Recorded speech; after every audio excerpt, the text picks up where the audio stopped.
이번에 나눌 이야기는 시어머니가 갑자기 위독해져 입원하셨는데 엄마는 제게 모르는 척하라고 조언하셨고 그대로 따랐더니 큰 위기를 피할 수 있었던 이야기입니다. 역시 엄마의 지혜는 대단했어요. 나른한 오후의 사무실, 휴대폰 벨소리가 유난히 날카롭게 울렸다. 액정에 뜬 어머님이라는 두 글자에 심장이 쿵 내려앉았다. 김영희 어머님은 이 시간에 거의 전화를 하지 않으셨다. 늘 근무 시간에는 방해하면 안 된다고 말씀하셨기 때문이다. 네, 어머님. 전화를 받으며 나도 모르게 펜을 쥔 손에 힘이 들어갔다. 민준 씨 아내 되시죠? 수화기 너머로 낯선 아주머니의 다급한 목소리가 들려왔다. 저 어머님 이웃집 사는 박씨 아줌마예요. 어머님이 갑자기 쓰러지셨어요. 저희가 119 불러서 지금 서울대학교 병원으로 가고 있어요. 순간 머릿속이 하얘졌다. 펜이 손가락 사이로 미끄러져 회의록 위에 길고 푸른 선을 그었다. 네, 어째서요? 지금 상태는 어떠세요? 잘 모르겠어요. 아파트 화단에서 갑자기 쓰러지셨는데 얼굴이 새하얘서 아무리 불러도 반응이 없어요. 박씨 아주머니의 목소리에는 당혹감이 서려 있었다. 얼른 와보셔야 할 것 같아요. 전화를 끊자 손이 걷잡을 수 없이 떨렸다. 사무실의 에어컨 바람이 갑자기 뼛속까지 시리게 느껴졌다. 나는 가방을 움켜쥐고 밖으로 뛰쳐나가다 막 들어오던 동료 이 대리와 부딪힐 뻔했다. 서윤 씨, 무슨 일이에요? 이 대리가 내 어깨를 붙잡았다. 어머님이 병원에 실려가셨대요. 지금 바로 가봐야 해요. 내 목소리가 남의 것처럼 낯설게 들렸다. 제가 태워다 줄까요? 아니에요. 택시 타고 갈게요. 나는 뒤도 돌아보지 않고 회사 문을 박차고 나갔다. 9월의 햇살은 여전히 따가웠다. 길가에 서서 미친 듯이 손을 흔들었다. 1초의 기다림이 한 세기처럼 길게 느껴졌다. 겨우 택시를 잡아 뒷좌석으로 거의 뛰어들다시피 했다. 기사님, 서울대학교 병원 응급실이요. 제발 빨리 가주세요. 차창 밖 풍경이 빠르게 스쳐 지나갔지만 내 심장은 점점 더 세차게 뛰었다. 시어머니 김영희 여사는 올해 65으로 평소 아주 건강하셨다. 매일 아침 공원에서 체조를 하시고 주민센터 노래교실도 다니셨는데 어쩌다 갑자기 나는 떨리는 손으로 남편 박민준의 번호를 눌렀다. 여보, 전화기 너머로 민준 씨의 목소리가 들려왔다. 배경이 시끄러운 걸 보니 부산 출장 중 참석하기로 한 중요한 산업 박람회장에 있는 듯했다. 민준 씨, 어머니가 갑자기 쓰러지셔서 병원에 실려가셨어. 나 지금 서울대병원으로 가고 있어. 목소리가 메어 나왔다. 뭐라고? 민준 씨의 목소리가 갑자기 높아졌다. 어떻게 된 거야? 심각해? 나도 잘 몰라. 이웃집 아주머니가 전화했는데 아파트 단지에서 갑자기 쓰러지셨대. 나 지금 바로 가장 빠른 비행기표 예매해서 올라갈게. 전화기 너머로 그의 다급한 발소리와 캐리어를 끄는 소리가 들렸다. 당신이 먼저 좀 상황 파악하고 있어줘. 무슨 일 있으면 바로 전화하고. 전화를 끊고 나니 손바닥이 온통 땀으로 젖어 있었다. 시어머니는 자존심이 강한 분이셨다. 5년 전 시아버지가 돌아가신 후로 줄곧 오래된 아파트에 혼자 사시며 우리와 함께 사는 것을 거절하셨다. 젊은 부부의 생활을 방해하고 싶지 않다는 이유에서였다. 나와 민준 씨가 결혼한 지 3년. 시어머니는 나를 늘 어떻게 말해야 할까? 정중하지만 거리를 두는 느낌이었다. 내 친구들의 시어머니들처럼 과하게 다정하지도 그렇다고 사사건건 힘들게 하지도 않으셨다. 김영희 어머님은 늘 적절한 예의를 지키셨지만 나는 그 마음속에 이 며느리에 대한 약간의 까다로움이 있다는 것을 알고 있었다. 택시가 급정거하며 응급실 앞에 멈춰 섰다. 나는 지폐 한 장을 던지듯 내고 안으로 뛰어들어갔다. 방금 실려오신 김영희 환자 어디 계세요? 숨을 헐떡이며 원무과 창고에 엎드리다시피 물었다. 간호사가 빠르게 컴퓨터를 조회했다. 3층 신경과로 올라가세요. 보호자분은 바로 가시면 됩니다. 엘리베이터는 미칠 듯이 느렸다. 결국 계단을 택했다. 3층에 도착했을 때 종아리가 저려왔지만 그럴 겨를이 없었다. 처음 마주친 의료진을 붙잡고 물었다. 뇌출혈로 실려오신 김영희 환자분 어디 계세요? 307호요. 지금 의사 선생님이 보고 계세요. 307호 병실 앞에는 이웃으로 보이는 몇몇 분들이 모여 있었다. 나를 보자 박씨 아주머니가 바로 다가왔다. 세아가 이제 왔구나. 의사가 보호자 서명을 받아야 한다네. 병실로 비집고 들어가니 시어머니가 침대에 누워 계셨다. 잿빛 얼굴의 코에는 산소줄을 끼고 팔에는 각종 모니터링 장비가 연결되어 있었다. 중년의 남자 의사가 동공을 확인하고 있었다. 김영희 환자 보호자 되십니까? 의사가 나를 올려다보았다. 네, 며느리 이서윤입니다. 남편은 지금 급히 오고 있는 중이에요. 나는 한 걸음 다가섰다. 의사 선생님, 저희 어머님은 일단 뇌출혈로 판단됩니다. 즉시 정밀 검사와 치료가 필요합니다. 의사의 말투는 전문적이고 냉정했다. 환자 상태가 위급하니 보호자분께서 몇 가지 서류에 서명해 주셔야 합니다. 나는 기계적으로 건네받은 각종 동의서에 내 이름을 적어 내려갔다. 의사의 말이 귓가에서 웅웅거렸다. 출혈량이 적지 않습니다. 2개각 내에 배액관을 삽입해야 할 수도 있습니다. 예후는 경과를 지켜봐야 합니다. 간호사들이 시어머니를 CT실로 밀고 나갔다. 텅 빈 병상 곁에 서 있자니 갑자기 무력감이 밀려왔다.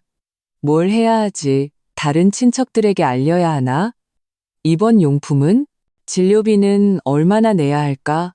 머릿속이 온통 뒤죽박죽이었다. 서윤아, 익숙한 목소리에 고개를 돌리니 엄마 최수진 여사가 빠른 걸음으로 들어오고 있었다. 손에는 불룩한 장바구니가 들려 있었다. 엄마, 어떡해? 나는 멍하니 서 있었다. 박씨 아주머니가 나한테도 전화를 했더구나. 마침 근처에 있어서 바로 왔다. 상태는 어떻니? 엄마의 목소리를 듣자 억지로 버티던 평정심이 무너져 내렸다. 눈물이 걷잡을 수 없이 쏟아져 나왔다. 의사 선생님이 뇌출혈이래요. 아주 심각하대요. 민준 씨는 아직 부산에 있는데 울지 마. 엄마 있잖니. 최 여사는 내 등을 토닥인 후 재빨리 상황을 파악하기 시작했다. 너는 일단 앉아서 좀 쉬어. 내가 입원 수속 처리하고 올게. 병원비는 가져왔니? 나는 멍하니 고개를 끄덕이며 지갑에서 카드를 꺼내 건넸다. 엄마는 거침없는 발걸음으로 밖으로 나갔다. 나는 병상 옆 의자에 앉아 겨우 생각을 정리할 틈을 가졌다. 엄마와 시어머니의 관계는 늘 미묘했다. 나와 민준 씨가 결혼할 때 두 분은 겉으로는 정중했지만 그들 사이에 보이지 않는 기싸움이 있다는 걸 느낄 수 있었다. 시어머니는 우리 엄마가 너무 기가 세다고 생각했고 엄마는 시어머니가 너무 까다롭다고 여겼다. 결혼 후 엄마는 늘 내게 시댁일에 너무 깊이 관여하지 말라고 그래봤자 애쓰고도 좋은 소리 못 듣는다고 말씀하시곤 했다. 20분도 채 되지 않아 엄마가 서류 뭉치를 들고 돌아왔다. 다 처리했다. 입원 보증금으로 2천만 원 냈어. 나중에 정산해서 돌려받거나 더 내면 된대. 방금 수간호사한테 물어보니 김 여사님 같은 경우는 최소 3일은 중환자실에서 지켜봐야 한다더라. 엄마 고마워요. 엄마 아니었으면 저 정말 어떻게 해야 할지 몰랐을 거예요. 진심으로 말했다. 엄마는 내 옆에 앉아 물 한 병을 건넸다. 물 좀 마시고 진정해. 아까 박씨 아주머니한테 들었는데 내 시어머니 쓰러지시기 전에 아파트 단지에서 누구랑 다퉜다던데? 다퉜다고요? 나는 놀라 고개를 들었다. 누군지는 못 봤는데 옷 잘 차려입은 여자였고 하얀색 BMW를 몰고 왔다고 하더라. 나는 미간을 찌푸렸다. 시어머니가 아는 사람 중에 BMW를 모는 사람이라면 혹시 동생인 이모님 김영미? 하지만 시어머니와 이모님은 사이가 아주 좋으셨는데 어째서 다퉜을까? 그렇게 생각하고 있을 때 간호사가 검사를 마친 시어머니를 밀고 돌아왔다. 의사가 따라 들어오며 심각한 표정으로 말했다. 출혈 부위를 찾았습니다. 즉시 수술이 필요합니다. 보호자분 최종 서명해 주실 분 계십니까? 내가 막 일어서려는데 엄마가 내 손을 눌렀다. 서윤아, 민준이 오면 하라고 하자. 이런 중대한 결정은 아들이 하는 게 맞아. 하지만 의사 선생님이 바로 해야 한다고 내가 망설이자 엄마가 고집했다. 일단 민준이가 어디쯤 왔는지 물어봐. 민준 씨에게 전화를 걸어보니 이미 비행기에 탔고 2시간 후에 도착한다고 했다. 의사는 고심 끝에 일단 보존적 치료를 진행하며 민준 씨가 도착하면 수술 여부를 결정하기로 했다. 저녁 무렵 시어머니의 상태는 잠시 안정되었다. 엄마는 내게 먼저 집에 가서 필요한 물건들을 가져오라며 자신이 병원을 지키겠다고 했다. 나는 지친 몸을 이끌고 집에 돌아와 막 짐을 챙겼을 때 엄마에게서 전화가 걸려왔다. 서윤아, 민준이는 도착했니? 거의 다 왔을 거예요. 방금 메시지 보냈는데 답이 없는 걸 보니 비행기에서 내리는 중인가 봐요. 어머님은 어떠세요? 여전하시다. 서윤아, 엄마의 목소리가 갑자기 낮아졌다. 네게 할 말이 있다. 무슨 일이세요? 내 시어머님 일 너무 깊이 관여하지 마라. 네? 그게 무슨 뜻이에요? 나는 얼어붙었다. 내 말은 돌봐드리는 건 좋지만 치료 결정이나 병원비 같은 건 민준이랑 그 집 식구들이 처리하게도. 박씨네 집안은 친척도 많고 관계도 복잡해. 너 같은 며느리가 너무 나서면 골치 아픈 일에 휘말리기 쉬워. 엄마의 말투는 이상하리만치 단호했다.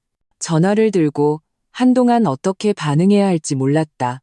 엄마의 말은 냉정하게 들렸지만 한편으로는 일리가 있는 것 같기도 했다. 하지만 저분은 민준 씨의 어머니인데 내가 어떻게 모른 척할 수 있을까? 엄마, 이해가 안 돼요. 엄마 말 들어. 나중에 후회 안 하려면 특히 병원비나 재산 관련된 문제에는 절대 손대지 마.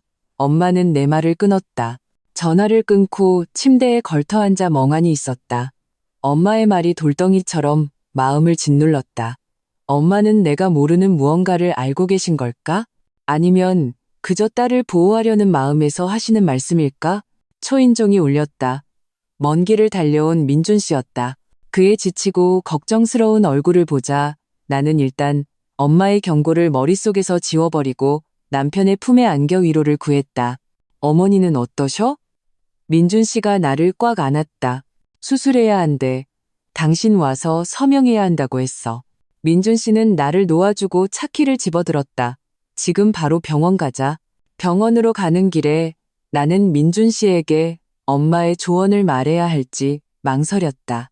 결국 침묵을 택했지만 너무 관여하지 말라는 엄마의 말은 가시처럼 마음속 깊이 밝혔다. 병원의 복도 조명은 싸늘했다. 나는 플라스틱 의자에 앉아 무의식적으로 옷자락을 만지작거렸다. 민준 씨는 수술 계획을 논의하러 의사 사무실에 들어갔고 나는 혼자 의식 없는 시어머니 곁을 지켰다. 벽시계는 새벽 2시 17분을 가리키고 있었다. 병동 전체가 간호사실에서 간간히 들려오는 키보드 소리 외에는 쥐죽은 듯 조용했다.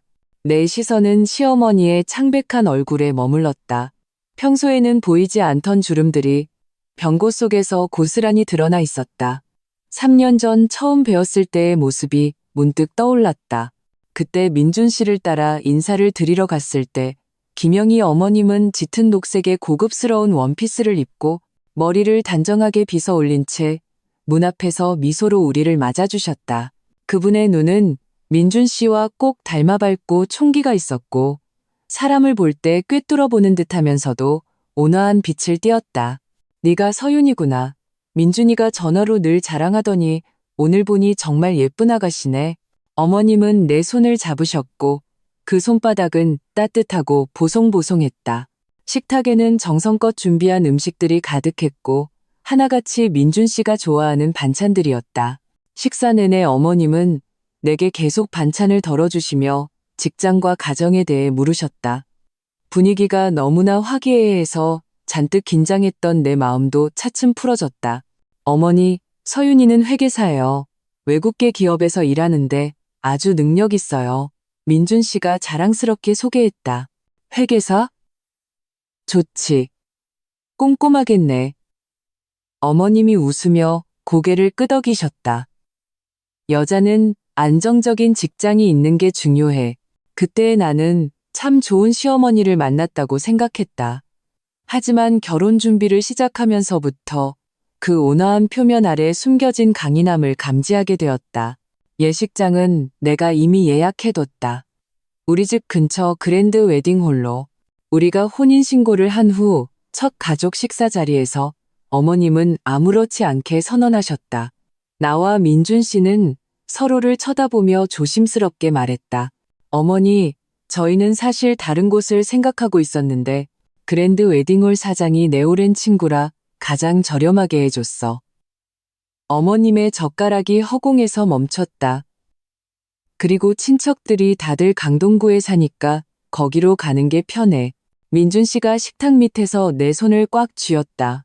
그 눈빛은 애원하고 있었다. 결국 우리는 타협했다. 마치 나중에 웨딩드레스, 결혼 준비, 심지어 신혼집 인테리어에서 수없이 타협했던 것처럼. 무슨 생각해? 민준 씨의 목소리가 나를 현실로 끌어당겼다. 그의 손에는 서류 뭉치가 들려 있었고 눈 밑에는 짙은 다크서클이 내려와 있었다. 아니, 그냥 옛날 생각 좀 했어. 나는 그가 들고 온 서류를 받아들었다. 의사 선생님은 뭐래?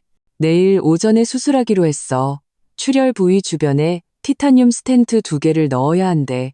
그가 관자놀이를 문지르며 앉았다. 성공률은 80%인데 수술 후 회복은 장담할 수 없다고 하더라. 나는 그의 손을 잡았다. 괜찮을 거야. 민준 씨가 갑자기 고개를 들었다. 서윤아, 어머니가 최근에 몸이 안 좋다거나 무슨 고민이 있다고 말씀하신 적 없어? 아니, 없었는데. 지난주 일요일에 식사하러 갔을 때도 괜찮으셨어. 내년에는 노인대학에 등록하고 싶다고 하셨는데 나는 기억을 더듬었다. 왜? 의사 선생님이 어머니 평소 혈압이랑 감정 상태에 대해 많이 물어보셨어. 이런 돌발성 뇌출혈은 보통 유발 요인이. 민준 씨의 미간이 찌푸려졌다. 이웃 아주머니가 어머니 쓰러지시기 전에 누구랑 다퉜다고 하셨는데 혹시 누군지 짐작 가는 사람 있어? 나는 고개를 저었다. 어머니는 남이랑 잘 다투시는 분이 아니잖아. 빼고는. 나는 말을 멈췄다. 뭐 빼고? 아니야. 아무것도. 나는 목구멍까지 차오른 말을 삼켰다. 지난달 시어머니가 이모님인 김영미 여사와 어떤 투자 문제로 전화로 다투시던 일이 떠올랐다. 그때 나는 부엌에서 돕고 있었는데 위험이 너무 크다. 원금 보장 같은 단어들만 간간히 들었을 뿐이다. 하지만 이건 박씨 집안의 일이니 내가 말해야 할지 확신이 서지 않았다. 민준 씨가 더 물으려던 찰나 복도에서 또각거리는 하이힐 소리가 급하게 들려왔다. 우리는 동시에 고개를 돌렸고 김영미 이모님이 낯선 중년 남녀 2명을 데리고 빠른 걸음으로 다가오는 것을 보았다. 민준아, 어머니는 어떠시니? 김영미 이모님은 오자마자 민준 씨의 팔을 붙잡았다. 정교한 화장을 한 얼굴에는 걱정이 가득했다. 그녀는 샤넬 투피스를 입고 루이비통 가방을 든 채 온몸에서 값비싼 향수 냄새를 풍기고 있었다. 이모, 민준 씨가 일어섰다.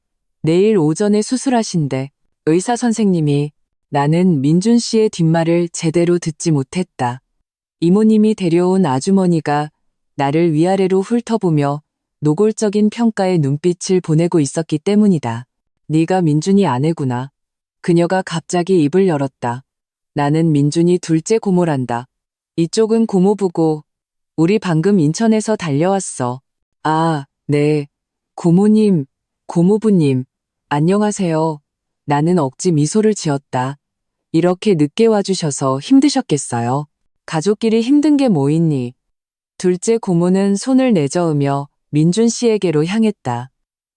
병원비는 냈어? 우리가 먼저 내줄까? 서윤이 엄마가 보증금은 내주셨어요. 민준 씨가 말했다. 순간 세상의 눈이 일제히 나를 향하는 것이 느껴졌다. 분위기가 갑자기 미묘해졌다. 최 사부인이 오셨었어? 김영미 이모님의 눈썹이 거의 머리카락 경계선까지 치켜 올라갔다. 참 발도 넓으시네. 가슴이 답답해져서 해명하려는데 민준 씨가 먼저 나섰다. 장모님 덕분이에요.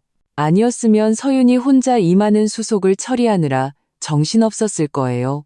김영미 이모님은 입술을 삐죽이며 더 이상 말하지 않았다.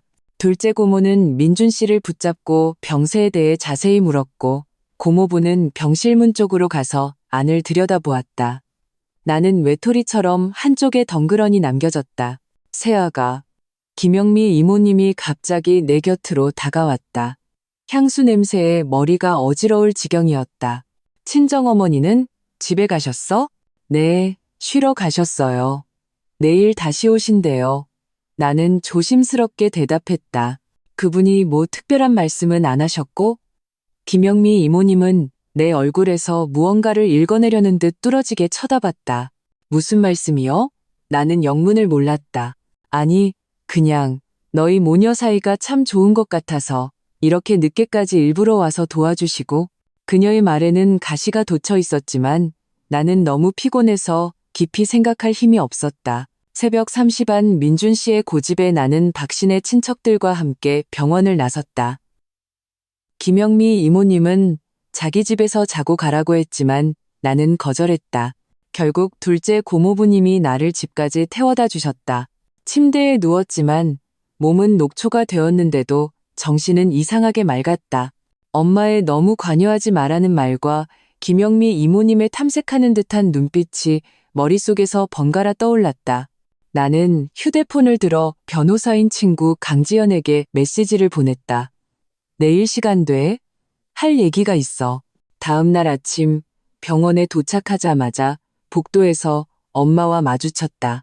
엄마는 보온병을 들고 있다가 나를 보자마자 다가왔다. 죽 끓여왔어. 너랑 민준이 뜨거울 때 먹어. 엄마는 보온병을 내게 건넸다. 시어머님은 어떠시니? 아직 수술실에 안 들어가셨어요. 나는 보온병을 받으며 잠시 망설였다. 엄마, 어젯밤에 민준 씨 이모랑 고모가 오셨는데 엄마가 와서 도와준 걸 좀 안 좋게 생각하는 것 같았어요. 엄마는 코웃음을 쳤다. 그럴 줄 알았다. 박신의 그 친척들, 겉으로는 화기애애한 척하지만 뒤로는 얼마나 계산이 복잡한데. 무슨 뜻이에요? 나는 미간을 찌푸렸다. 엄마는 주위를 둘러보고 목소리를 낮췄다. 서윤아, 엄마가 너희 시어머니랑 사이를 이간질하려는 게 아니야. 하지만 김영희 여사, 이번에 아프신 게 좀 이상해. 평소에 건강검진하면 모든 수치가 정상인데 어떻게 갑자기 뇌출혈이 왔겠니? 심장이 쿵 내려앉았다. 엄마는 설마. 엄마는 아무 말도 안 했어. 엄마는 내 말을 끊었다. 그냥 너한테 조심하라는 거야. 병원비 영수증은 다 잘 챙겨놨니? 네, 챙겨놨어요. 나는 고개를 끄덕이다가 문득 생각난 듯 물었다. 아, 맞다. 엄마, 왜 저한테 시어머니 일에 관여하지 말라고 하셨어요? 혹시 뭐 아시는 거 있으세요? 엄마가 막 대답하려는 순간 등 뒤에서 민준 씨의 목소리가 들려왔다. 서윤아, 엄마 수술실 들어가신대. 나는 돌아섰고 지친 얼굴에 민준 씨가 서 있는 것을 보았다. 그 뒤에는 김영미 이모님과 내가 모르는 몇몇 친척들이 서 있었다. 엄마는 즉시 예의 바른 미소를 지으며 민준 씨와 인사를 나누고는 일이 있다며 자리를 떴다. 수술은 6시간 동안 계속되었다. 그동안 박신의 친척들은 왔다가 갔고 오직 나와 민준 씨만이 수술실 박힌 의자를 지켰다. 오후 3시 집도의가 드디어 나와 수술은 성공했지만 시어머니는 최소 48시간 동안 중환자실에서 경과를 지켜봐야 한다고 알렸다. 정말 다행이다. 민준 씨가 눈시울을 붉히며 나를 안았다. 그의 몸이 미세하게 떨리는 것이 느껴졌다. 내가 어머니 입원 용품 좀 사올게. 그의 감정이 좀 가라앉아 내가 제안했다. 사실은 병원 밖 공기를 마시며 복잡한 생각을 정리할 필요가 있었다. 병원 입구에 있는 카페에서 변호사인 친구 지연이를 만나기로 했다. 그녀는 내 대학 동창으로 지금은 로펌에서 일하고 있다. 사고가 날카롭고 문제의 본질을 꿰뚫어보는 친구다. 그러니까 너는 시어머니가 아프신 게 뭔가 이상하다고 의심하는 거구나. 내 이야기를 다 듣고 난 지연이가 커피를 저으며 미간을 찌푸렸다. 확신은 없어. 그냥 모든 사람들의 반응이 이상하게 느껴져. 나는 아래 십수를 깨물었다. 우리 엄마는 원래 그렇게 냉정한 분이 아니신데 이번에는 특별히 시어머니 일에 끼어들지 말라고 신신당부하셨어. 민준 씨 이모는 또 우리 엄마가 무슨 말을 했는지에 대해 유난히 신경 쓰는 것 같고 지연이가 커피잔을 내려놓았다. 서윤아, 혹시 이게 돈 문제랑 관련 있을 수도 있다는 생각은 안 해봤어? 돈? 시댁이 경제적으로 여유가 있는 편이지? 민준 씨 말로는 시아버님이 돌아가시면서 꽤 많은 재산을 남기셨다고 했잖아. 지연이가 목소리를 낮췄다. 만약, 어디까지나 만약이지만 내 시어머니가 잘못되시면 유산은 어떻게 분배될까?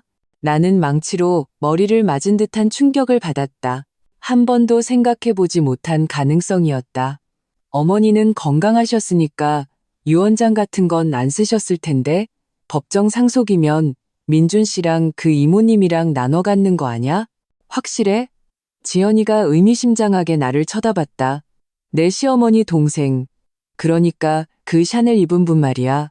순순히 재산을 나눠 가질 사람처럼 보이진 않는데 나는 온몸을 명품으로 휘감았던 김영미 이모님의 모습과 우리 집에 올 때마다 새로 산 사치품을 자랑하던 그녀의 모습을 떠올렸다. 확실히 그녀는 물질에 대한 집착이 남달랐다. 그럼 나 이제 어떻게 해야 해? 무력감이 밀려왔다. 첫째, 자신을 보호해. 지연이가 단호하게 말했다. 병원비나 간병 같은 문제로 꼬투리 잡히지 않도록 해. 둘째, 잘 관찰해. 특히 그 이모님의 동태를. 마지막으로 가장 중요한 건데 네 남편과 같은 편에 서야 해. 카페를 나설 때 내 마음은 더욱 무거워졌다. 지연이의 말은 엄마의 걱정이 사실일 수 있음을 증명해 주었다. 이 평범해 보이는 가족의 위기 아래에는 거센 압류가 흐르고 있을지도 모른다. 병원으로 돌아오니 중환자실 밖에는 민준 씨는 없고 김영미 이모님과 20대 초반으로 보이는 젊은 여자만 앉아 있었다. 서윤아, 이쪽은 내 딸 혜진이야. 얼마 전에 유학에서 돌아왔어. 김영미 이모님이 소개했다. 혜진아, 이쪽은 내 사촌 오빠 민준이 아내셔. 형님, 안녕하세요.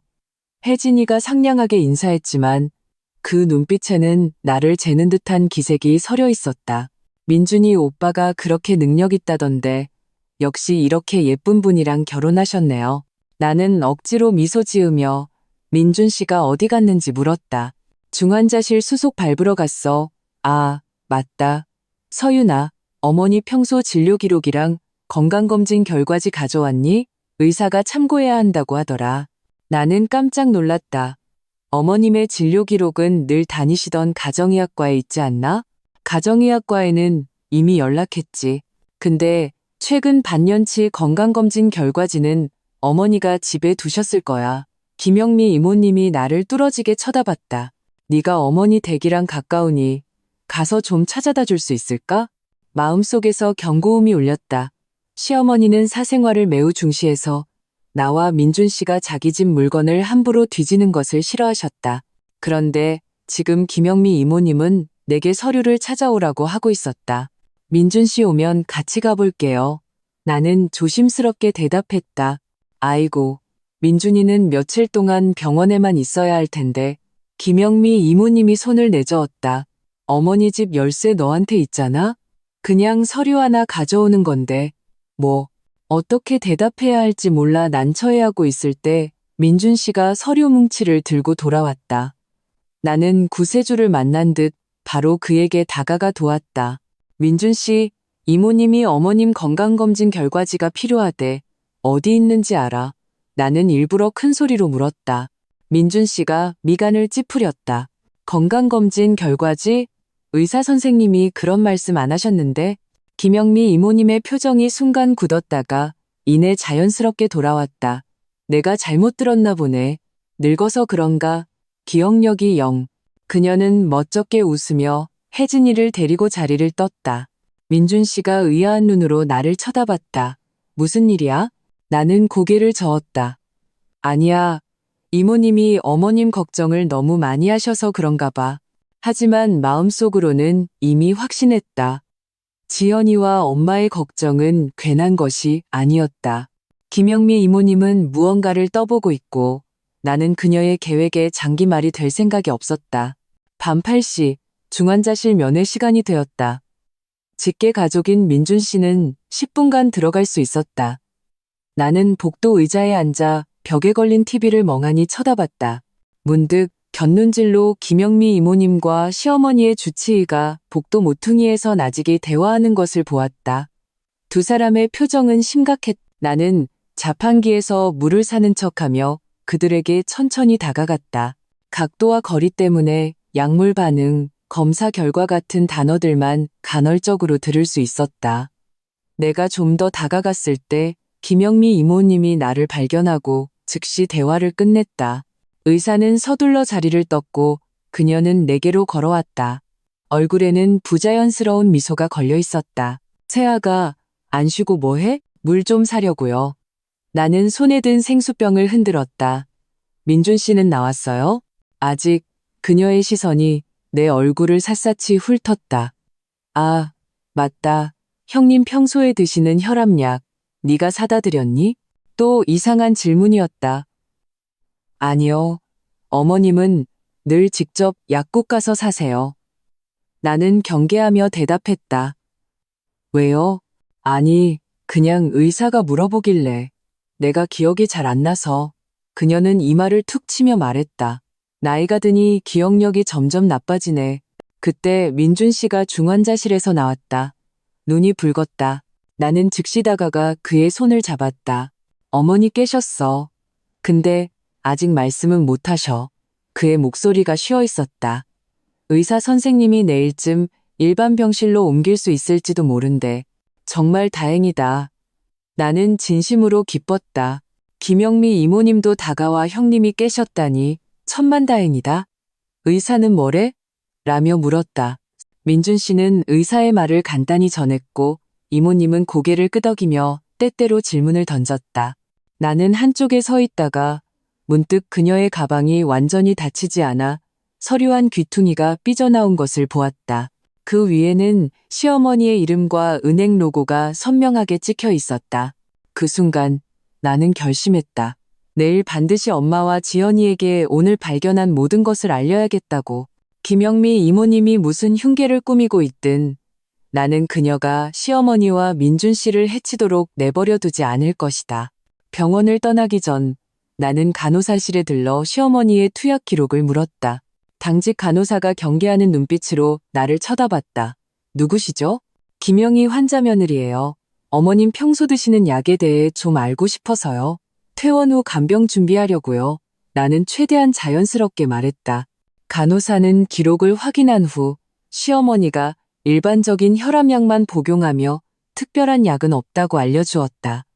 이것은 김영미 이모님이 내게 물었던 것과 명백히 모순되었다. 집으로 돌아오는 길, 나는 운전하며 이 조각난 정보들을 곱씹었다. 엄마는 내게 관여하지 말라고 경고했고 김영미 이모님은 시어머니의 진료 기록과 약물에 대해 비정상적으로 관심을 보였다. 의사와의 대화에서는 약물 반응이라는 단어가 나왔고 그녀의 가방에는 은행 서류가 있었다. 이 단서들을 맞춰보니 감히 깊이 생각하고 싶지 않은 가능성 하나가 떠올랐다. 시어머니의 갑작스러운 발병은 정말 단순한 사고였을까? 새벽 4시 찢어질 듯한 벨소리가 나를 혼돈 속에서 깨웠다. 더듬거리며 휴대폰을 잡으니 액정에서 민준 씨의 이름이 깜빡이고 있었다. 여보, 잠기훈의 목소리가 갈라졌다. 서윤아, 어머니 상태가 갑자기 안 좋아지셨어. 의사 선생님이 2차 수술해야 한대. 지금 와줄 수 있어? 민준 씨의 목소리에는 뚜렷한 공포가 서려 있었다. 나는 순간 정신이 번쩍 들어 벌떡 일어났다. 지금 바로 갈게. 전화를 끊고 아무 옷이나 되는 대로 걸쳐 입고는 열쇠를 움켜쥐고 밖으로 뛰쳐나갔다. 9월의 새벽 공기는 이미 서늘한 기운을 품고 있었다. 차에 시동을 걸며 불안하게 핸들을 두드렸다. 신호 대기 중에 엄마에게 어머님 위독이라는 짧은 메시지를 보냈다. 서울대병원 응급실 입구는 환하게 불이 켜져 있었다. 나는 긴 복도를 가로질러 뛰었다. 엘리베이터는 오지 않았고 나는 이를 악물고 비상계단으로 향해 3층까지 뛰어 올라갔을 때 폐가 타는 듯 아팠지만 그럴 겨를이 없었다. 비상계단 문을 밀치고 뛰쳐나가려다 중환자실 앞에 광경의 걸음을 멈췄다. 민준 씨가 복도 중앙에 서서 흰 가운을 입은 3명의 의사에게 둘러싸여 있었다. 그중 한 명은 CT 사진을 가리키며 무언가를 설명하고 있었다. 멀지 않은 곳에는 김영미 이모님과 둘째 고모네 식구들이 모여 심각한 표정으로 대화를 나누고 있었다. 더욱 놀라운 것은 엄마 최수진 여사도 와 있었다는 점이다. 엄마는 구석 긴 의자에 홀로 앉아 김이 모락모락 나는 차를 들고 있었다. 민준 씨, 내가 빠른 걸음으로 다가가자 그가 돌아섰다. 그의 얼굴에 어린 표정을 보고 심장이 쿵 내려앉았다. 공포와 분노, 그리고 혼란이 뒤섞인 복잡한 감정이었다. 의사 선생님 말이 약물 때문에 뇌부종이 왔대. 그가 내 팔을 붙잡았다. 힘이 어찌나 센지 아플 지경이었다. 어떤 약물들이 서로 작용해서 생긴 것 같다고 의심하고 있어. 무슨 약? 어머님은 혈압약만 드셨잖아. 내가 의아해하며 의사를 쳐다봤다. 주치의가 안경을 고쳤으며 말했다. 환자분 혈액에서 비정상적인 농도의 와파린이 검출됐습니다. 이건 항응고제인데 평소 복용하시던 혈압약과 심각한 상호작용을 일으킬 수 있습니다. 와파린? 처음 듣는 약 이름이었다. 어머님은 그런 약 드신 적 없어요. 그게 바로 문제입니다. 의사의 표정이 심각해졌다. 보호자분들께서 환자가 최근 의사 처방 없이 와파린을 복용한 적이 없다고 확인해 주셨습니다. 이건 누군가 환자에게 먹어서는 안 될 약을 먹였다는 뜻입니다. 그 말은 누군가 형님을 해치려 했다는 거네요. 김영미 이모님이 갑자기 날카로운 목소리로 끼어들었다. 모든 사람의 시선이 일제히 나에게로 향했다. 온몸이 얼어붙는 것 같았다. 나는 그 눈빛들의 의미를 단번에 깨달았다. 그들은 나를 의심하고 있었다. 설마 절 의심하시는 건 아니죠. 내 목소리가 심하게 떨렸다. 서윤이가 그런 짓을 할 리가 없잖아요. 민준 씨가 버럭 소리쳤지만 그의 눈빛에도 한 가닥 의심이 스쳐 지나갔다. 민준아, 무작정 감싸고 돌지 마라. 둘째 고모가 한 걸음 다가왔다.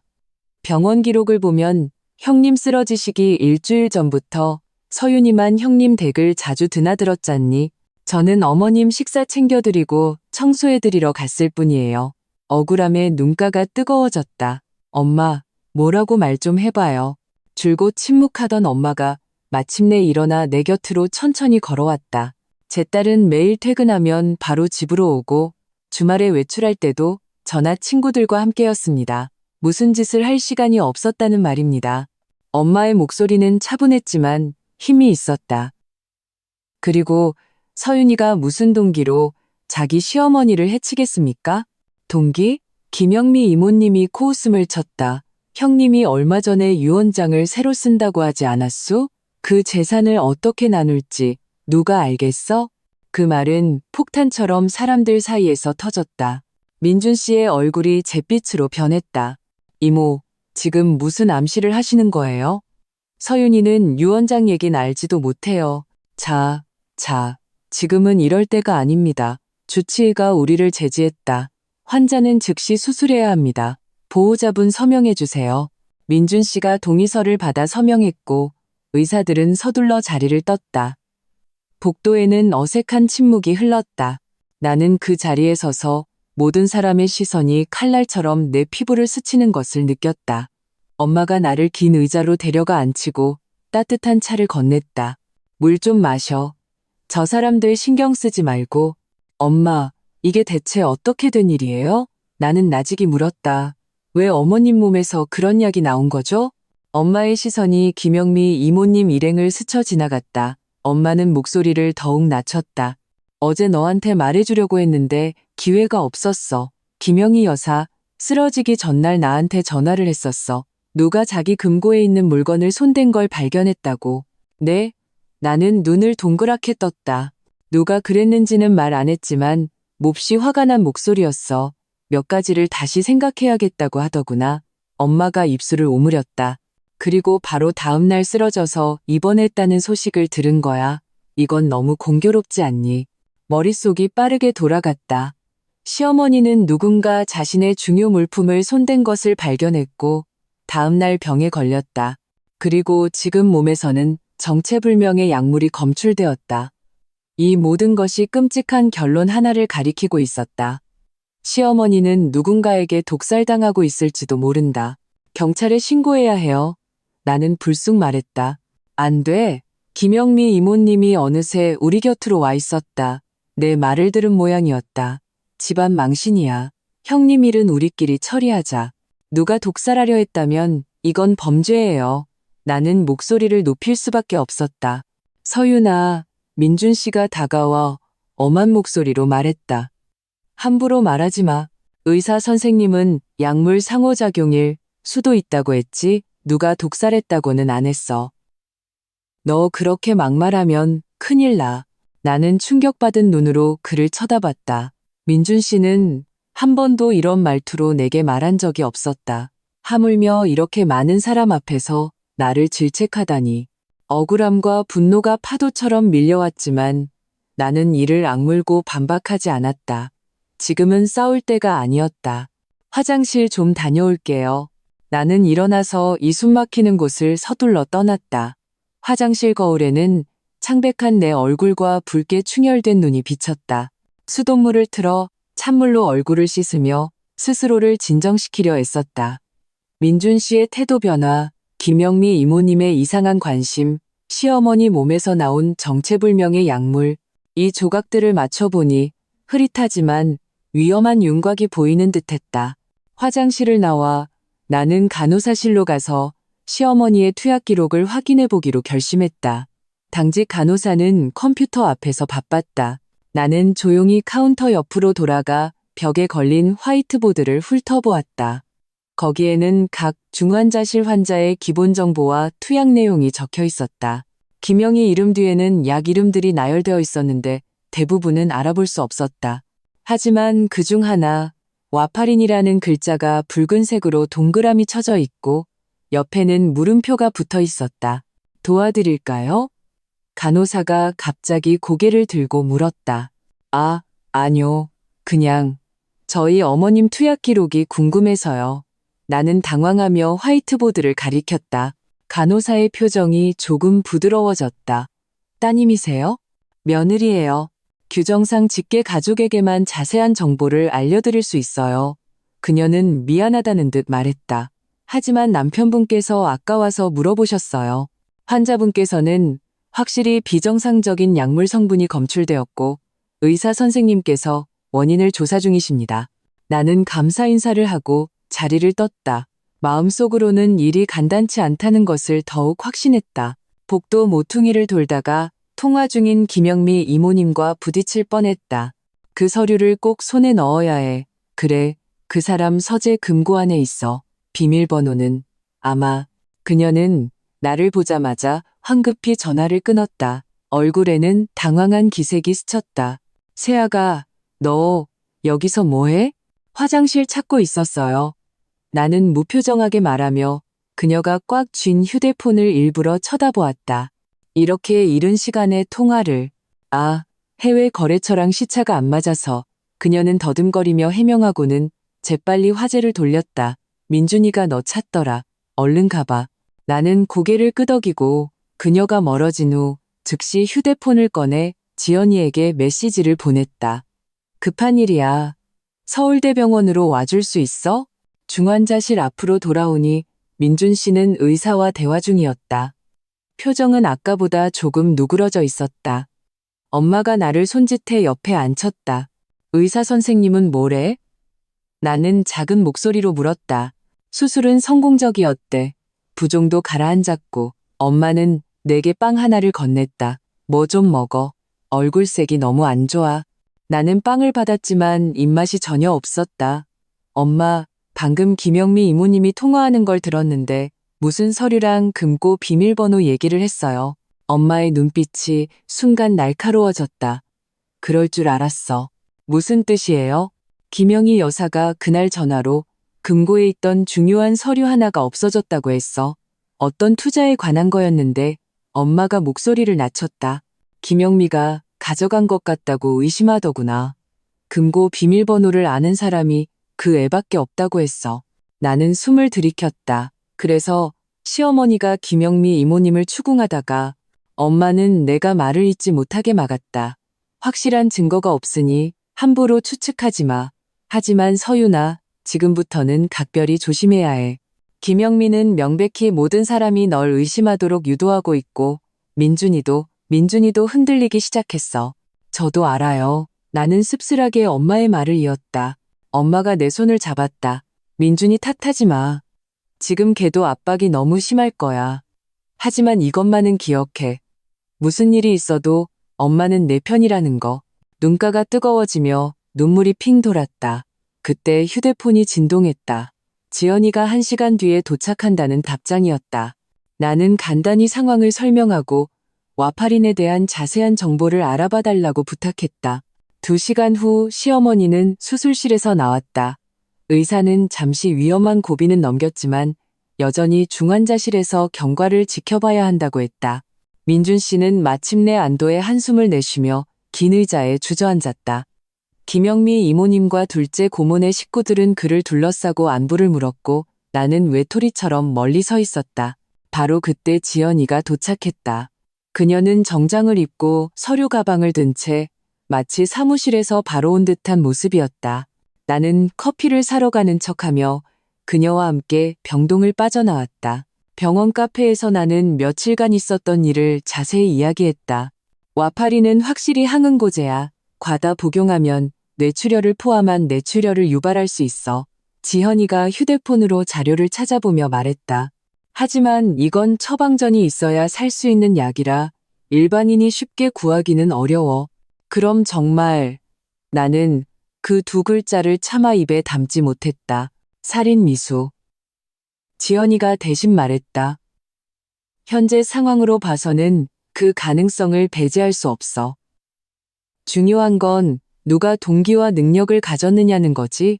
김영미 이모님, 나는 망설임 없이 말했다. 어머님 쓰러지시기 전에 다퉜고 어머님 재산 관련 서류에 유난히 관심이 많았어요. 동기는 돈이겠지. 나는 명품으로 치장한 이모님의 모습을 떠올렸다. 지연아, 부탁 하나만 할게. 말해봐. 어머님 댁에 금고가 있고 거기에 중요한 서류가 있을지도 몰라. 김영미 이모님도 뭔가를 찾고 있는 것 같아. 그녀보다 먼저 그 서류들을 찾고 싶어. 지연이가 미간을 찌푸렸다. 그건 너무 위험해. 발각되면 진실을 알아야만 해. 나는 단호하게 말했다. 민준 씨는 이미 날 의심하기 시작했어. 진실을 밝히지 못하면 내 결혼 생활이 끝날지도 몰라. 지연이가 잠시 생각에 잠겼다. 알았어. 하지만 혼자서는 안 돼. 너희 어머니는 이 사실을 아셔? 나는 고개를 저었다. 엄마를 끌어들이고 싶지 않아. 현명한 결정이야. 그녀가 고개를 끄덕였다. 좋아. 내가 먼저 와파린 구매 경로를 알아볼게. 단서를 찾을 수 있을지도 몰라. 금고는 시어머니 댁 열쇠는 가지고 있어? 네, 예비 열쇠가 있어요. 나는 입술을 깨물었다. 하지만 민준 씨가 지금 병원에 있어서 언제 기회가 될지 모르겠어요. 서두르지 마. 일단 정보를 더 모아. 지연이가 내 손을 토닥였다. 기억해. 뭘 발견하든 혼자 행동하지 마. 가장 먼저 나나 너희 어머니께 연락해. 중환자실 앞으로 돌아오니 분위기가 더욱 이상해져 있었다. 민준 씨는 창가에 홀로 서 있었고 김영미 이모님과 둘째 고모는 무언가 속삭이고 있었다. 엄마는 냉정한 눈으로 그들을 지켜보고 있었다. 내가 돌아온 것을 보자 민준 씨가 빠른 걸음으로 다가왔다. 서윤아, 우리 얘기 좀 해. 그는 나를 복도 끝으로 데려갔다. 아까 의사 선생님이 또 물어보셨어. 어머니가 평소에 드시던 약에 대해서. 정말 혈압약만 드신 거 확실해? 심장이 쿵 내려앉았다. 아직도 날 의심하는 거야? 의심하는 게 아니라 그가 초조하게 머리를 쥐어뜯었다. 이모 말이 어머니가 최근에 자주 어지러워하셨대. 어쩌면 몰래 다른 약을 드셨을 수도 있잖아. 그래서 이모님 말은 믿고 내 말은 못 믿겠다는 거야? 내 목소리가 떨렸다. 박민준, 우리 결혼한 지 3년이야. 내가 어떤 사람인지 몰라? 당연히 알지. 그가 목소리를 낮췄다. 하지만 지금은 상황이 특수하잖아. 어머니 몸에서 정체불명의 약이 나왔고 의사 선생님이 조사해야 한대. 만약 누가 경찰에 신고라도 하면 그럼 신고해. 나는 목소리를 높일 수밖에 없었다. 경찰이 누가 어머니를 해치려 했는지 확실히 밝혀내게 하자고? 미쳤어? 민준 씨의 얼굴이 싹 변했다. 그런 일이 알려지면 우리 집안 체면이 뭐가 돼? 체면이 어머님 안전보다 중요해? 나는 내 귀를 의심했다. 민준아, 만약 정말 누가 어머니께 약을 먹인 거라면 그건 범죄야. 밝혀내지 않으면 또다시 위험해지실 수 있어. 그만해. 민준 씨가 버럭 소리쳤다. 너 요즘 너무 이상해. 자꾸 의심만 하고. 어머니는 그냥 아프신 거지. 무슨 살인 사건이 아니라고. 나는 눈을 동그랗게 뜨고 그를 쳐다봤다. 문득 눈앞에 이 남자가 너무나 낯설게 느껴졌다. 이성적이고 공정했던 박민주는 어디로 간 걸까? 왜 자기 집안일만 엮이면 이렇게 맹목적으로 변하는 걸까? 민준아, 나는 심호흡을 하며 간신히 평정을 유지했다. 딱 한 가지만 물을게. 만약 정말 누군가 어머니를 해치려 했다면 그게 누구일 것 같아? 그는 얼어붙었다. 눈빛이 흔들렸다. 나도 몰라. 하지만 확실한 건 너는 아니고 이모나 다른 친척들도 아닐 거야. 왜 그렇게 확신해? 우리는 가족이잖아. 그는 마치 미친 사람을 보듯 나를 쳐다봤다. 누가 자기 가족을 해치겠어? 나는 대답하지 않았다. 그의 순진함에 할 말을 잃었다. 바로 그때 등 뒤에서 김영미 이모님의 목소리가 들려왔다. 민준아, 의사 선생님이 너 찾으신다. 민준 씨는 서둘러 자리를 떴지만 김영미 이모님은 따라가지 않고 그 자리에 서서 미소를 띤 채 나를 쳐다봤다. 그 미소에 등골이 오싹했다.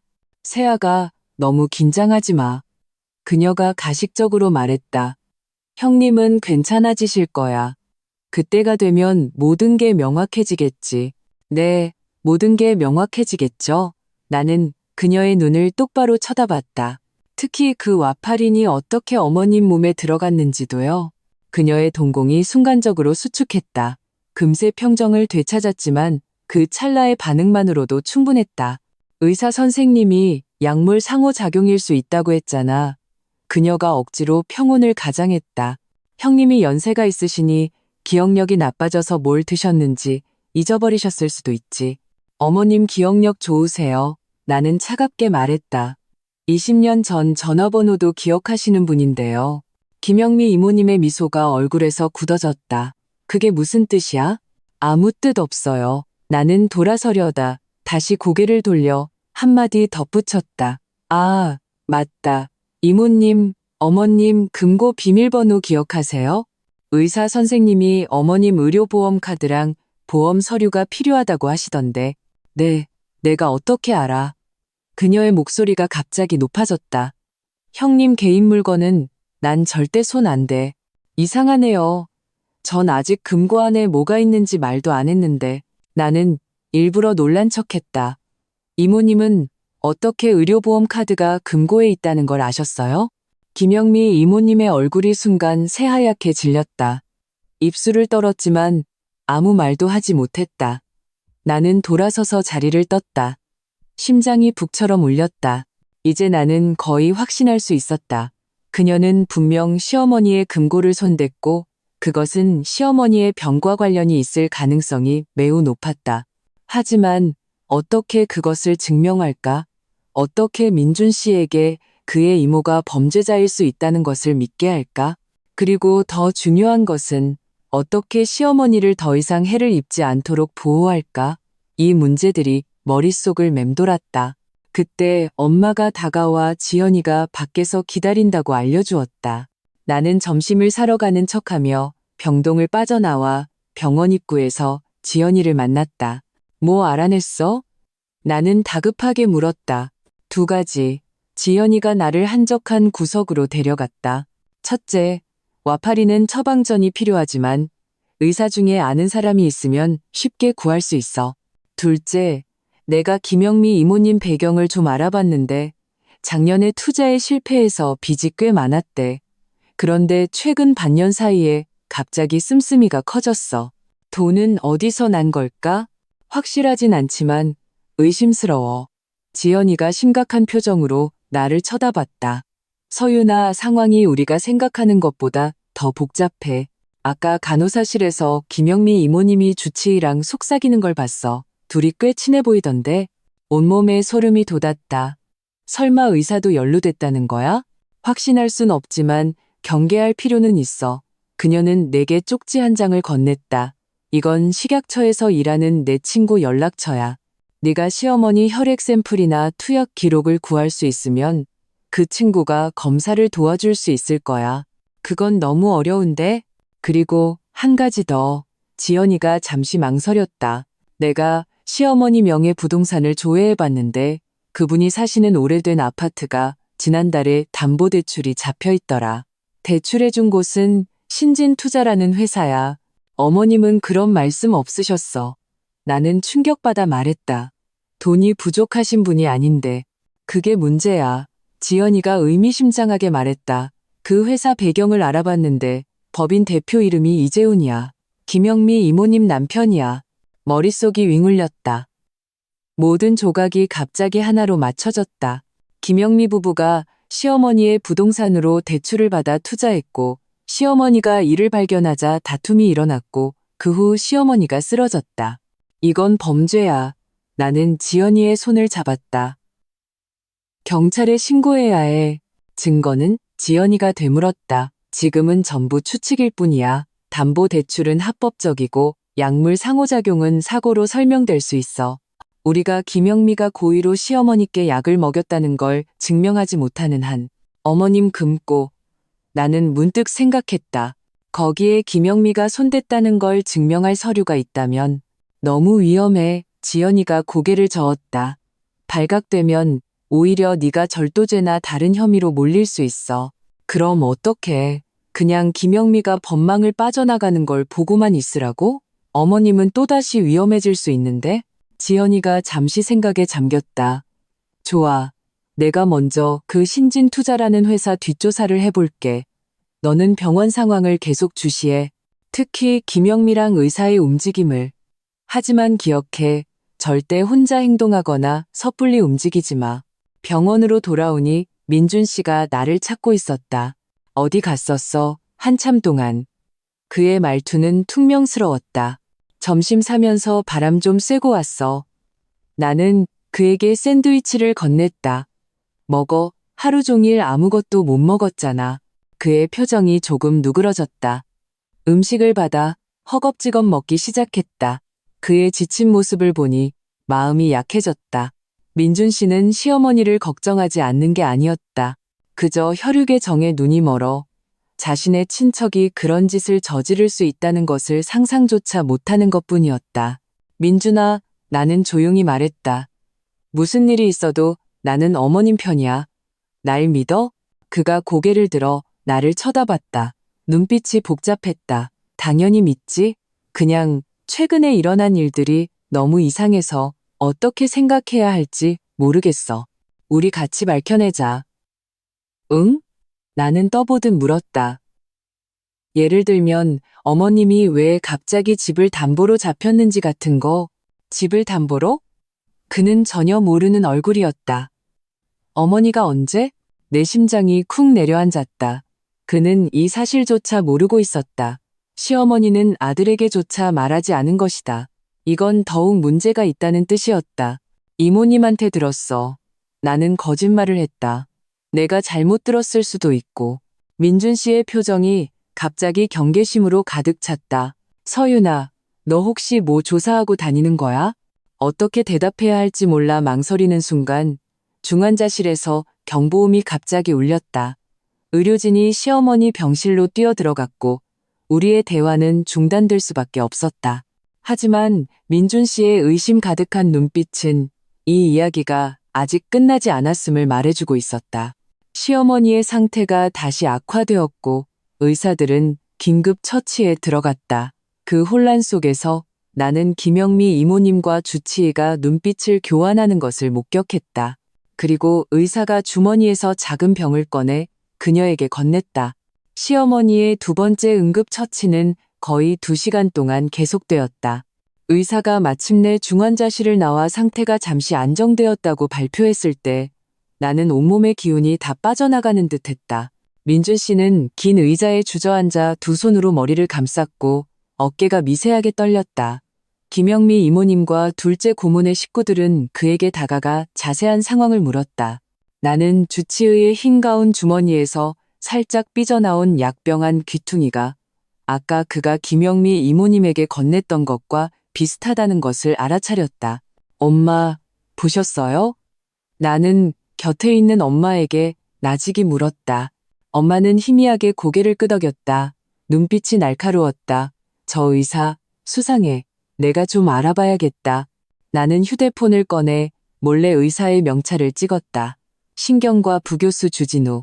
서윤아, 엄마가 내 손을 눌렀다. 만약 저 사람이 김영미랑 정말 한패라면 네가 조사하는 걸 알게 되면 위험해져. 나는 고개를 끄덕이고 사진을 지연이에게 보내며 이 의사랑 김영미 관계 좀 알아봐줘라고 부탁했다. 그때 민준 씨가 다가왔다. 얼굴이 창백했다.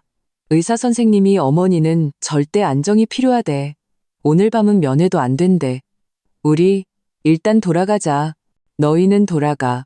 나는 여기서 지킬게. 김영미 이모님이 끼어들었다. 혹시 밤에 형님한테 무슨 일이라도 생기면 어떡해. 저도 남을게요. 나는 즉시 말했다.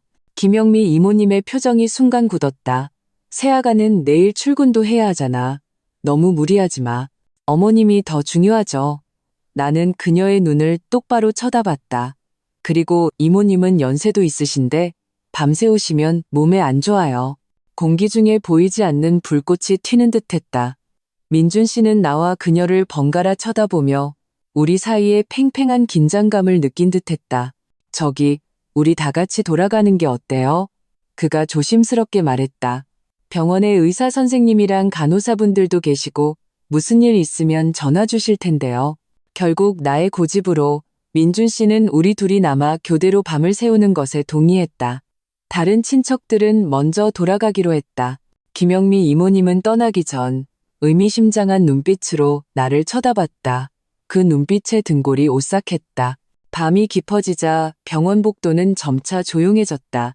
민준 씨는 긴 의자에 기대어 졸고 있었고 나는 휴대폰을 만지는 척하며 간호사실의 동태를 살폈다. 새벽 2시쯤 익숙한 인형이 엘리베이터에서 내렸다. 주진우 의사였다. 이 시간이면 그는 벌써 퇴근했을 텐데 나는 재빨리 고개를 숙여 머리카락으로 얼굴을 가렸다. 곁눈질로 보니 그가 중환자실로 곧장 걸어가고 있었다. 규정상 비번인 의사가 심야에 중환자실에 들어가려면 특별한 사유가 필요했다. 나는 민준 씨를 살짝 흔들어 깨웠다. 왜? 그가 몽롱하게 물었다. 주진우 의사가 왔어. 이 시간에 온 게 이상해. 나는 작은 목소리로 말했다. 내가 좀 보고 올게. 민준 씨가 순간 정신을 차렸다. 쓸데없는 짓 하지 마. 의사가 회진 도는 건 흔한 일이잖아. 새벽 2시에 회진을? 그가 말문이 막혔지만 이내 내 팔을 붙잡았다. 정상이 아니더라도 너 같은 비전문가가 뭘 알겠어. 의사 심기 건드리지 마. 어머니가 저 사람들 손에 달려 있다고. 나는 그의 손을 뿌리쳤다. 어머니가 저 사람들 손에 달려 있으니까 내가 더 확실히 해야 하는 거야. 여기서 기다려. 그가 더 이상 막을 틈도 없이 나는 중환자실로 빠르게 걸어갔다. 문에 달린 작은 창을 통해 보니 주진우 의사가 시어머니 침대 곁에 서서 손에 무언가를 들고 수액 주머니를 살펴보고 있었다. 심장이 빠르게 뛰었다. 본능적으로 무언가 잘못되었다고 느꼈다. 내가 뛰어들어가야 할지 망설이는 순간 누군가 갑자기 어깨를 툭 쳤다. 깜짝 놀라 비명을 지를 뻔했다. 역시 여기 있을 줄 알았어. 엄마의 목소리였다. 엄마는 나를 데리고 모퉁이로 숨었다. 주진우 의사가 온 걸 보고 네가 따라올 줄 알았지. 엄마, 저 사람이 어머님 수액에 손대고 있어요. 나는 다급하게 말했다. 엄마의 얼굴이 굳어졌다. 방금 간호사실에 물어보니 주진우는 오늘 비번이래. 저 사람이 여기 있을 이유가 없어? 막아야 해요. 섣불리 움직이지 마. 엄마가 나를 제지했다. 내가 이미 당직 과장님께 연락해뒀어. 곧 오실 거야. 우리가 나서면 오히려 긁어부스럼 만들 수 있어. 과연 몇 분 후 나이 지긋한 의사가 허둥지둥 달려왔다. 엄마가 다가가 나지기 몇 마디 하자 그들이 함께 중환자실로 들어갔다. 나는 창문을 통해 주진우 의사가 눈에 띄게 당황하며 무언가를 주머니에 재빨리 쑤셔 넣는 것을 보았다. 이후의 상황은 혼란스럽고 흐릿했다. 당직 과장은 시어머니의 수액을 확인했고 주진우는 한쪽으로 불려가 신문을 받았다. 결국 두 사람은 함께 중환자실을 나왔다. 당직 과장은 나와서 우리에게 시어머니의 투약에는 문제가 없으며 주진우는 그저 정기검진을 했을 뿐이라고 안심시켰다.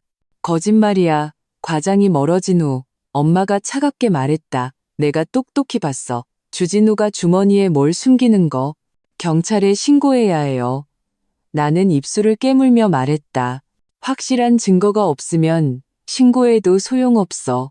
엄마가 잠시 생각에 잠겼다. 서윤아, 내일 아침에 시어머니 댁에가 그 금고를 찾아. 결정적인 증거가 거기에 있을 것 같아. 하지만 민준 씨는 민준이한테는 말하지 마. 엄마가 단호하게 말했다. 걔는 지금 김영미 말에 너무 쉽게 흔들려. 나는 망설였다. 남편 몰래 그의 어머니 일을 조사하다니 이건 일종의 배신처럼 느껴졌다. 하지만 민준 씨가 계속해서 맹목적으로 이모님을 믿는다면 시어머니는 정말 생명이 위험해질 수도 있었다. 알았어요. 나는 마침내 고개를 끄덕였다. 하지만 지연이랑 같이 갈래요. 다음 날 아침 민준 씨가 씻고 옷을 갈아입으러 집에 간 사이 나는 회사에 급한 일이 생겼다고 핑계를 대고 병원을 나섰다. 사실은 지연이와 합류하기 위해서였다. 우리는 시어머니 댁 아파트 앞에서 만났다. 지연이는 열쇠 수리공인 친구를 데려왔다. 내 대학 동창 철수야. 자물쇠 전문가. 지연이가 소개했다. 금고가 너무 복잡한 모델만 아니면 열 수 있을 거야. 나는 불안한 마음으로 그들을 데리고 시어머니 댁으로 들어갔다. 시어머니가 입원한 후 이 익숙한 아파트는 유난히 썰렁하게 느껴졌다. 시어머니의 서재는 깔끔하게 정돈되어 있었고 벽에는 가족 사진이 걸려 있었다.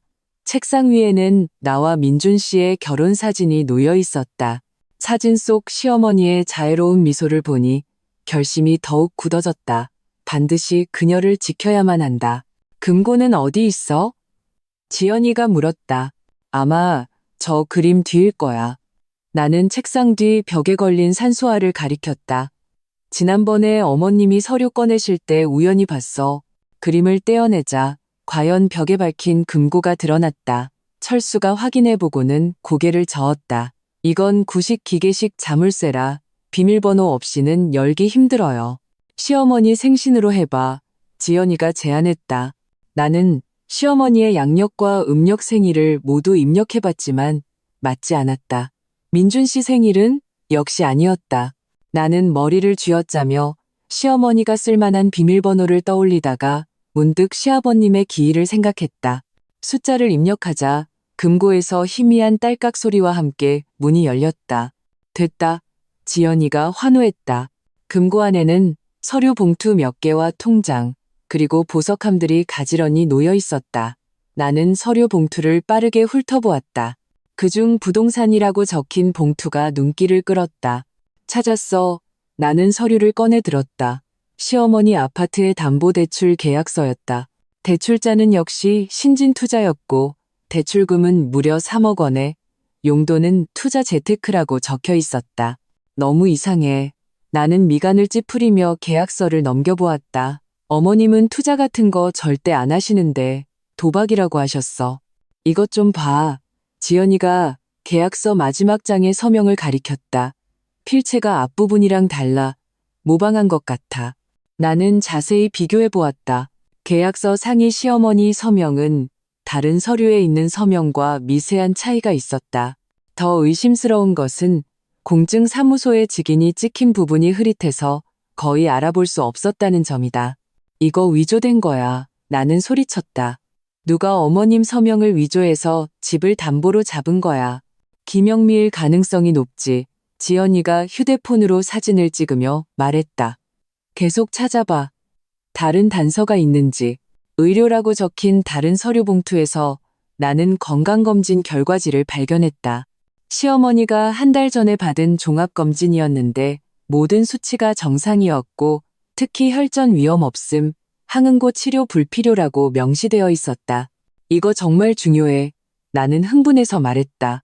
이 보고서는 어머님이 와파린 같은 항응고제가 전혀 필요 없었다는 걸 증명해. 의사가 이걸 알면서도 약을 썼다면 그건 분명 문제가 있는 거야. 우리는 계속해서 뒤졌고 금고 맨 아래에서 작은 수첩 하나를 발견했다. 펼쳐보니 시어머니의 개인 가계부였다. 일상적인 수입과 지출, 그리고 몇 가지 메모가 적혀 있었다. 가장 최근 페이지에는 이렇게 쓰여 있었다. 영미가 회사 자금 횡령한 것 발견. 5천만 원 초과. 일주일 내로 갚지 않으면 경찰에 신고하겠음. 유언장 수정할 것. 세상에, 손이 떨리기 시작했다. 김영미 이모님은 담보계약서를 위조했을 뿐만 아니라 어머님 돈까지 횡령했어. 어머님이 이걸 발견하고 경찰에 신고하겠다고 협박하자 독살당한 거야. 지연이가 내 말을 이어받았다. 얼굴이 굳어 있었다. 이게 바로 동기이자 증거야. 우리는 모든 서류를 신속하게 사진으로 남기고 원본을 금고에 다시 넣었다. 막 떠나려는데 현관문에서 갑자기 열쇠가 돌아가는 소리가 들렸다. 누가 왔어? 철수가 나직이 경고했다. 우리는 그 자리에 얼어붙었다. 발소리가 점점 가까워졌다. 지연이가 재빨리 나와 철수를 서재 커튼 뒤로 끌어당겼다. 틈새로 보니 김영미 이모님이 낯선 남자와 함께 들어오고 있었다. 빨리 해. 민준이네가 아직 병원에 있을 때 김영미 이모님이 재촉했다. 서류는 금고 안에 있어. 심장이 북처럼 울리고 이마에서는 식은땀이 흘렀다. 그 남자는 익숙하게 금고를 열었다. 그 역시 비밀번호를 알고 있었던 것이다. 그가 서류를 뒤지기 시작했다. 이상하네. 누가 손댄 것 같아. 김영미 이모님이 미간을 찌푸리며 서류를 들춰봤다. 누가 다녀갔나? 쓸데없는 소리 마. 남자가 짜증스럽게 말했다. 그 유언장은 찾았어? 여기. 김영미 이모님이 봉투 하나를 꺼내 뜯고는 내용을 빠르게 훑어보았다. 얼굴이 갑자기 잿빛으로 변했다. 이 늙은이가 진짜 유언장을 바꿨어. 모든 재산을 민준이랑 그 계집애한테 남기고 나한테는 겨우 1억만 남겼잖아? 진정해. 남자가 유언장을 빼앗아 보더니 말했다. 어차셔. 어차피 원본은 변호사한테 있잖아. 변호사한테 있는 것도 새로 바꾼 거야. 김영미 이모님이 히스테릭하게 소리쳤다. 형님은 날 죽이려고 작정했어. 재훈 씨, 내가 빚진 그 돈들은 걱정 마. 재훈이라고 불린 남자는 바로 김영미 이모님의 남편인 듯했다. 그가 음흉하게 웃었다. 형님만 자연스럽게 돌아가시면 새 유언장이 효력을 발휘하기 전에 옛날 유언장이 그대로 유효해.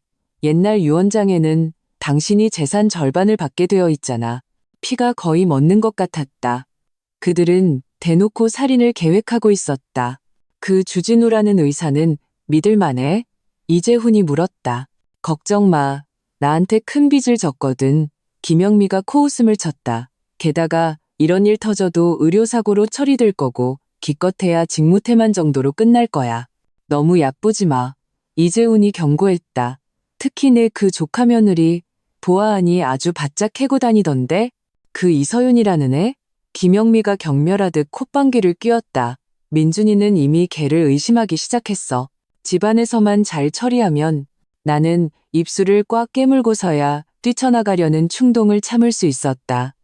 지연이가 내 손을 꽉 누르며 조용히 하라고 신호했다. 김영미 부부는 유언장 사본과 다른 서류 몇 개를 챙겨 서둘러 떠났다. 우리는 몇 분을 기다려 그들이 완전히 떠난 것을 확인하고 나서야 숨어있던 곳에서 나왔다. 이제 증거는 확실해. 지연이가 단호하게 말했다. 당장 경찰에 신고해야 해. 잠깐만, 나는 생각했다. 지금 신고하면 그들은 얼마든지 발뺌할 수 있어. 더 직접적인 증거가 필요해. 예를 들면 그들이 약을 투여하는 장면이나 녹음 같은 거. 어떻게 하려고? 뱀을 굴에서 끌어내야지. 나는 결심했다. 김영미는 우리가 유언장이 바뀐 걸 안다는 사실을 알게 되면 분명 서두를 거야. 나는 그들이 손을 쓸 때 현장에서 잡히게 할 거야. 너무 위험해. 지연이가 반대했다. 조금이라도 잘못되면 시어머니가 정말로, 그러니까 계획을 치밀하게 세워야 해. 나는 휴대폰을 꺼냈다. 먼저 엄마랑 민준 씨한테 연락하고 그 다음에는 민준이, 지연이가 눈썹을 치켜떴다. 그가 지금 이모 대신 널 믿어줄 거라고 확신해? 나는 침묵했다. 민준 씨의 최근 태도는 확실히 나를 서운하게 했다. 하지만 그는 시어머니의 아들이고 진실을 알 권리가 있었다. 문제는 어떻게 그에게 이 믿기 힘든 진실을 믿게 하느냐는 것이었다. 일단 엄마랑 상의해 볼게. 나는 마침내 말했다. 엄마는 병원에 아는 분이 있으니 몇 가지 일을 도와주실 수 있을 거야. 시어머니 댁을 나와 우리는 곧장 병원으로 향했다. 가는 길에 지연이는 식약처 친구에게 연락했고 그 친구는 시어머니의 혈액 샘플과 투약 기록을 검사해 주기로 했다. 엄마가 병원 입구에서 우리를 기다리고 있었다. 모든 것을 듣고 난 엄마의 얼굴이 몹시 굳어졌다.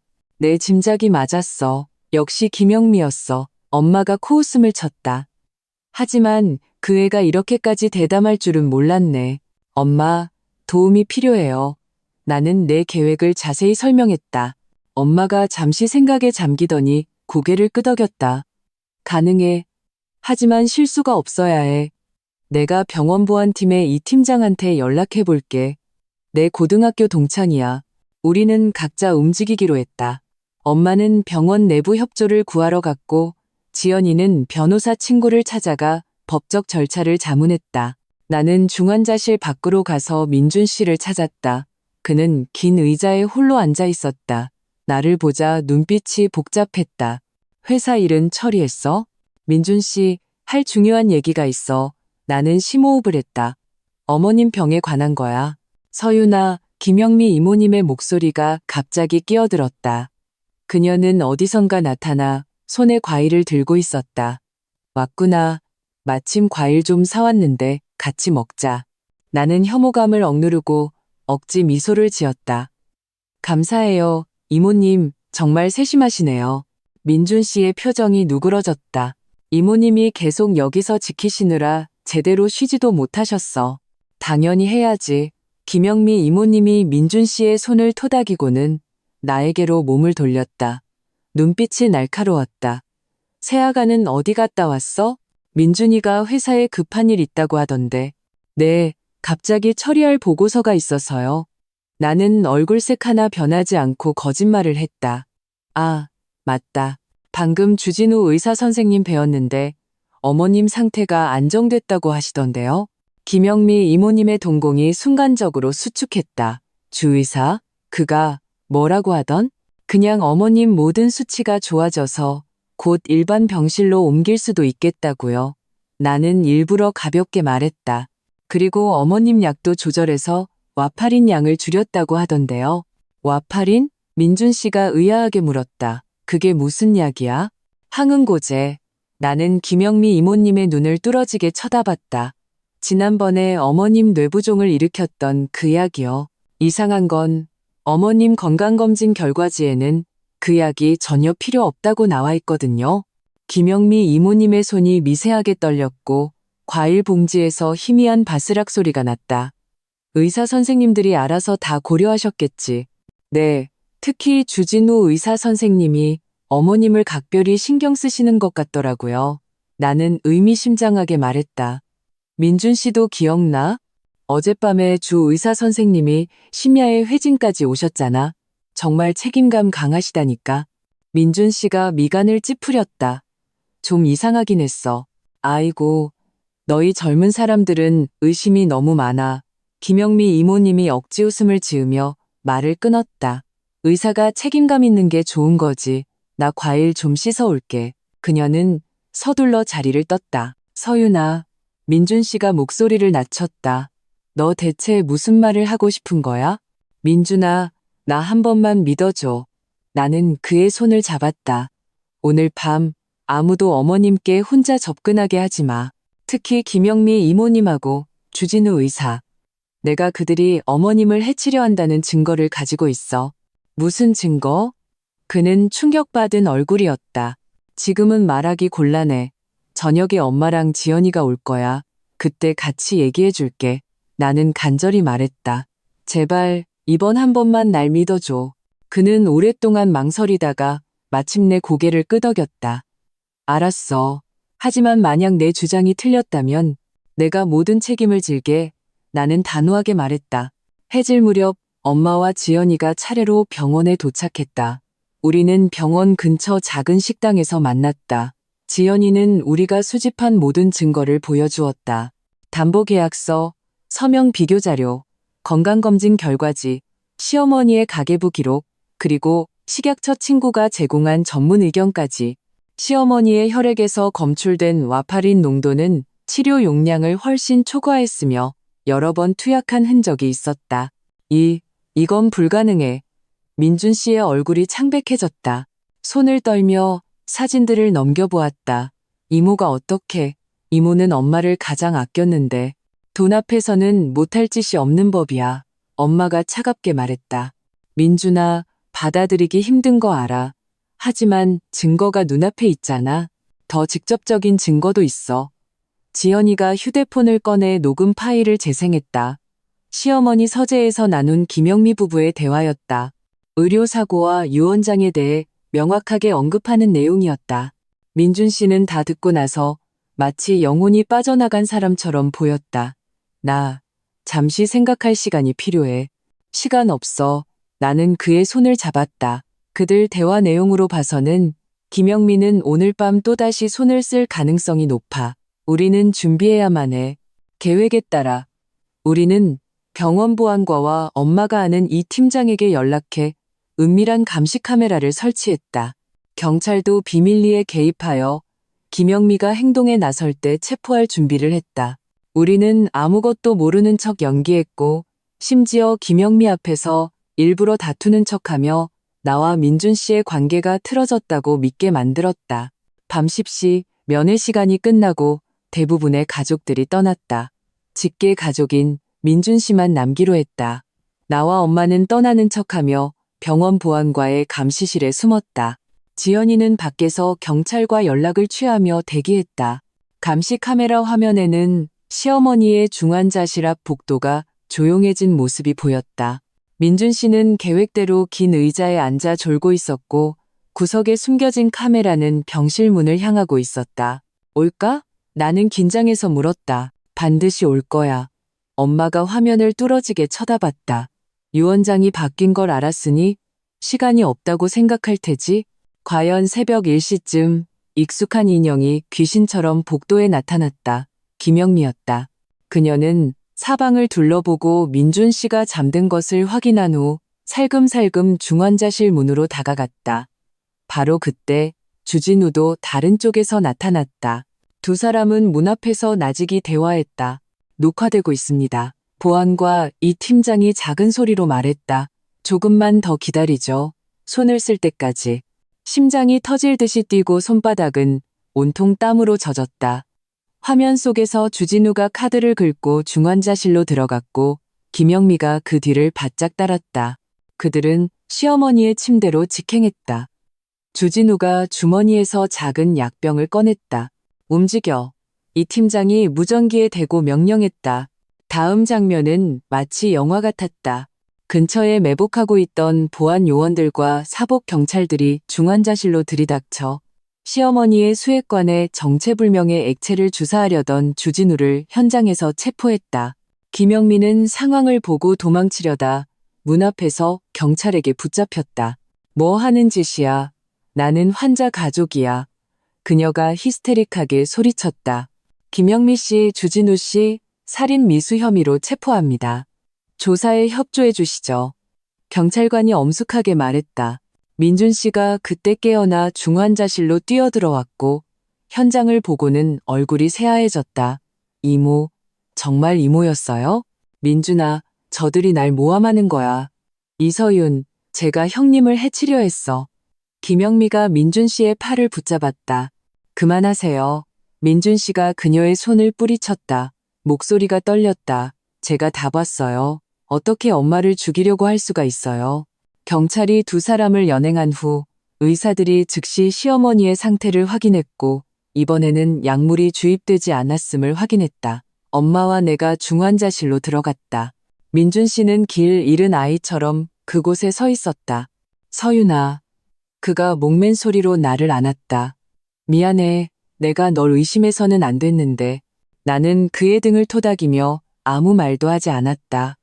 이 순간 어떤 말도 불필요했다.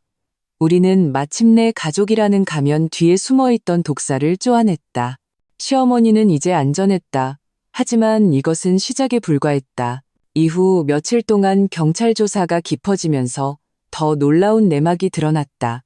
김영미 부부는 서류를 위조해 시어머니의 집을 담보로 잡았을 뿐만 아니라 수억 원에 달하는 예금을 횡령하여 도박과 사치에 탕진했다. 주진우는 거액의 도박빚 때문에 김영미에게 약점을 잡혀 범행에 가담할 수밖에 없었다. 그들은 시어머니가 자연사한 후 내가 유산을 노리고 시어머니를 해쳤다는 누명을 씌울 계획까지 세웠다. 가장 마음 아팠던 것은 민준 씨의 반응이었다. 진실이 밝혀진 후 그는 깊은 자책감과 우울감에 빠졌다. 가장 믿었던 친척이 어머니를 해치려 한 살인범이라는 사실을 받아들이지 못했다. 그는 나를 피하기 시작했고 하루 종일 시어머니 병상 곁을 지켰다. 마치 그래야만 마음의 죄책감을 덜 수 있다는 듯이 일주일 후 시어머니가 마침내 혼수 상태에서 깨어났다. 진실을 알게 된 후 그녀는 눈물을 흘리며 내 손을 오랫동안 놓지 않았다. 서윤아, 고맙다. 그녀가 허약한 목소리로 말했다. 네가 아니었으면 이 늙은이 목숨은 벌써 끝났을 거야. 그런 말씀 마세요. 나는 부드럽게 위로했다. 푹 쉬시고 빨리 나으세요. 시어머니는 침대 발치에 서 있는 민준 씨를 향해 고개를 돌렸다. 민준아, 이리 오너라. 민준 씨가 고개를 숙인 채 다가왔다. 마치 잘못을 저지른 아이 같았다. 내 아들아, 시어머니가 엄숙하게 말했다. 이건 내 탓이 아니다.